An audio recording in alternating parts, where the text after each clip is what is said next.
Good morning, everyone. I just wanted to do a quick update. I got a phone call from the hospital today, and the pathology report came back, and it was 1.2 centimeter tumor.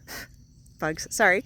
1.2 centimeter tumor with negative margins, which means they got all around, and negative lymph node, which means that it had not spread to the lymph nodes. So I think that means no chemo. We have to double check the oncotype of the tumor to make sure it's not one of those spicy ones, which might require some chemo. But if it's just a garden variety kind of thing, then I might just skate by with radiation and endocrine therapy, and that will be lovely. But if the Lord has me go through chemo, I'm ready to do that too. I'm ready to do whatever it is that the Lord would have me do. But I'm very thankful for the fact that they didn't find it in the lymph nodes. And I was thinking about, one of the things that I was thinking about is the concept of being brave, how the Lord helps us learn how to do that. I think that's something that the Lord helps us learn how to do. And how did he make it where this was not as stressful on me as it could have been? And it is, I'll tell you what it was, is because I've started doing praying the daily office. Now, okay, so slight bit of background. Sorry, there's a mosquito on my phone. I don't know what he thought he was going to get. Like there's, you can't get blood from an Android. Okay, that's actually hilarious. You can't get blood from an Android. Anyway, so, yes. So I grew up in the military chapels and in vaguely Southern Baptist sort of non-denom churches. Those were the two that I mostly went to. And then, and sometimes Baptist churches. So anyway, we started going to an Anglican church, and oh gosh, the mosquitoes are so bad. I'm going to walk over here because they're starting to bite and those hurt.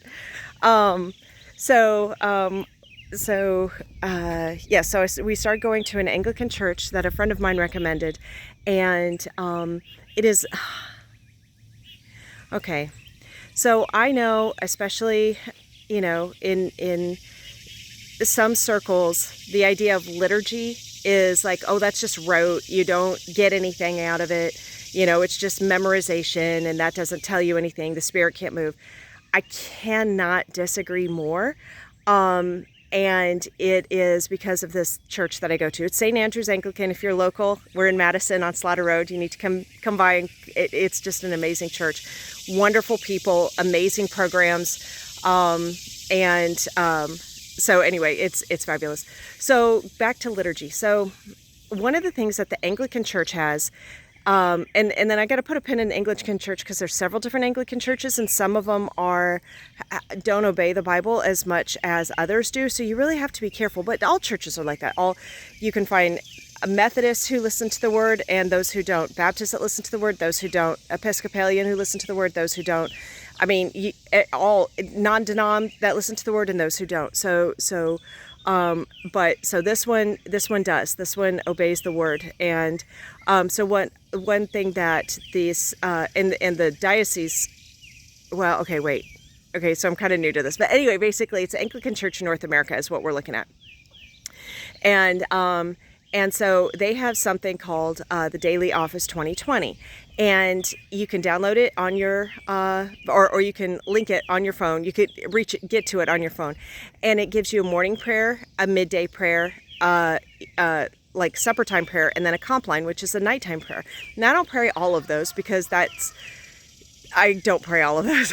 But I try to do morning prayer and compline. And then I also try to do the lunchtime one, especially if I'm at work. It works very easily. And so the compline one is the one that I really want to focus on. That's the one right before bed.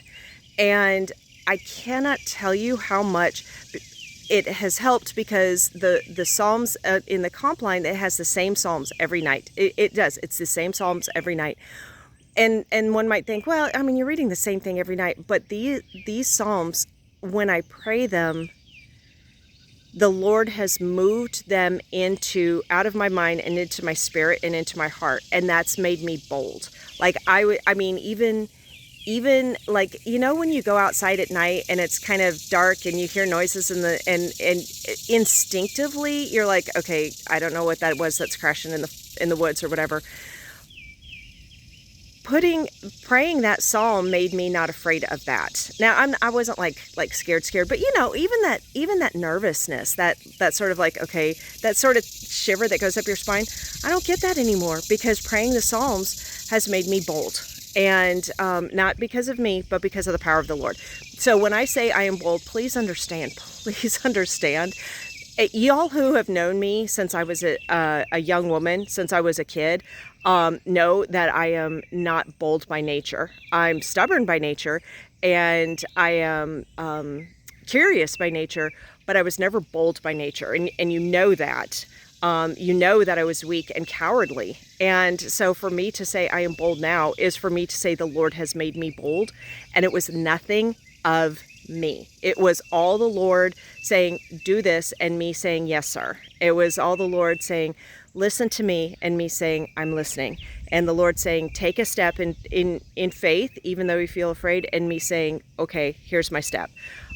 When you do that, the Lord makes you change. He makes you better. When you take a step in faith in what he's telling you to do, it changes you but it doesn't change you from who you are. It changes you into who you are meant to be, who you were created to be. So anyway, so I had started doing praying especially the comp line. I always try to do that. And then I noticed that I got a little more bold, a little more brave, like things didn't bother me as much. Things weren't as scary, because of the specific Psalms. And I was just like, okay. And then I pray them like I am praying them, and I pray them like I'm talking to the Lord directly. So when it says, he will not let your foot slip, or that, well, actually that's the angels. The angels will keep you from hurting your foot against a stone. But basically, so anytime it says he, I say you to the Lord. And anytime it says, it's generic, like second person or whatever, I make it first person to me. So it is really, I think that we don't understand the movement in the spiritual realm and how serious that is, and how active it is, and how actual it is. Like I'm telling y'all, it's not just head. It's not just, oh, have faith. It's not just, oh, I feel good. It is active. It's like developing, and it's like finding out you had an extra arm, or it's an extra ability that you did not realize that you had.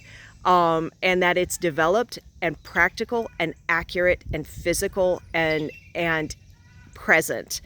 So I would offer this. If anybody is interested in that, I would recommend dailyoffice2020.com, I think.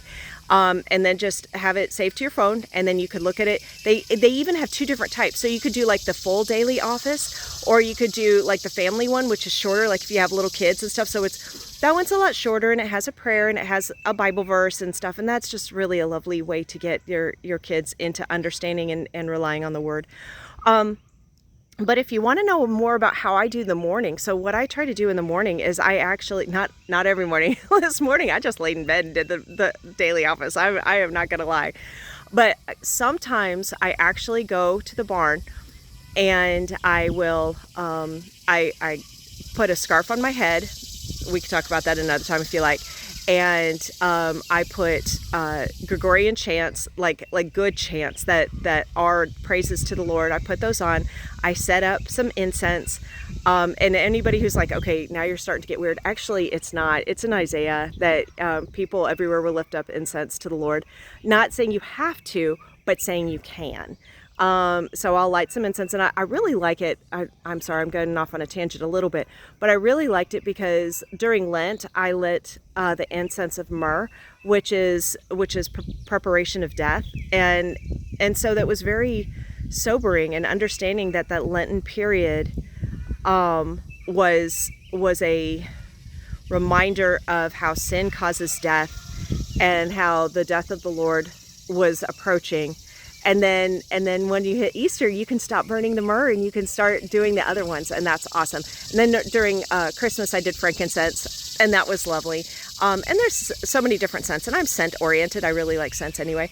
I'll have to tell you about the time I accidentally set off the fire alarm in my house. Oh my gosh, that was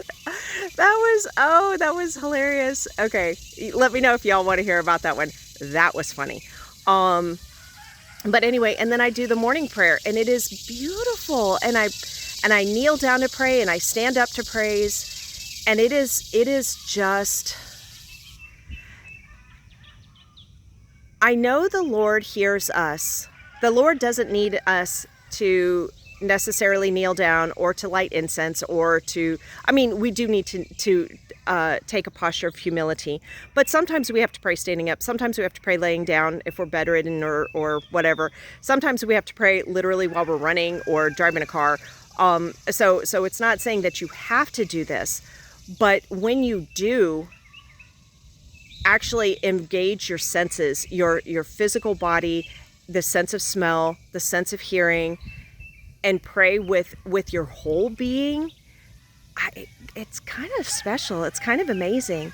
And it does, I'm not saying that the Lord is requiring it for him, but I'm saying that the Lord gives it for me. And I can't tell you enough about it. So I will, so let me know if you want to know anything about that. Let me know if you want to, okay. Anyway, that was, it really was hilarious to me. This is why incense is done in the barn and not in the house. And then, so yes, so praise the Lord.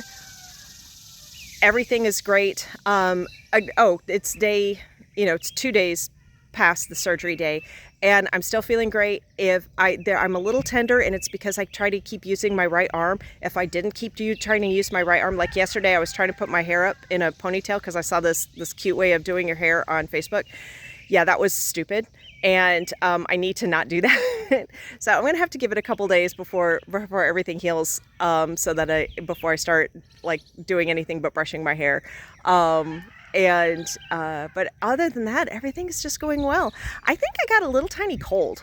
I think I got a little tiny cold. And that's the only thing, like my throat was sore when I came out of the surgery, because they didn't intubate, but they do put something to keep you kind of from, like I think I told you, to keep you from, like snoring kind of thing. And then I thought, okay, well, that's just sore. But now I've got a little tiny bit of drainage, a little tiny bit of a cough. But the thing is, because I underwent surgery, the body's immune system is kicked up to 1,000,000. I noticed this when Ashton had his brain tumor, that his immune system, we all got the flu. It was the real bad flu in 2009. Was it 2009? Yeah, I think it was 2009. That was the swine flu that came out of South America, I believe. Anyway, the swine flu that went around. Okay, so the rest of us got sick. He was sick for like 2 hours, and that was it. Well, actually, no. I think he was sick for 4 hours. For 4 hours, he had the flu, and then but he had just had surgery, so his immune system was like, okay, we've got this in spades. And so I think that's what it is. This is very minor. I'm not. So nobody worry about it. And I'm just, So other than that, I'm doing absolutely fabulously. I don't have as much stamina. I noticed that I start to get sleepy really early, and I'm kind of a morning puppy anyway, but I'm getting sleepy around like 7. So that's okay. The body needs to heal. It's okay especially, so for those of you who are hard chargers and who are always active and always on the go, this is, and I am many negative things, but I'm generally not lazy. So this has been kind of a okay, no, Stephanie, you need to take a knee and you need to heal. And it's a little bit difficult they even put that in the instructions, that your body has undergone, between the anesthesia and the surgery, your body has undergone a serious thing and you need to rest. And that gave me reassurance, but it's still kind of a pain, because I'm like, yeah, but I feel fine at, whatever time it is, 10 o'clock in the morning. But by 7 o'clock, I'm like, okay, I want to go back to sleep. I'm ready for my nap.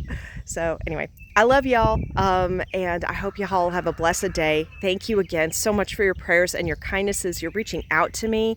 And let me know if you have any questions or if you want to chat about anything, and I will talk to you later. Bye-bye.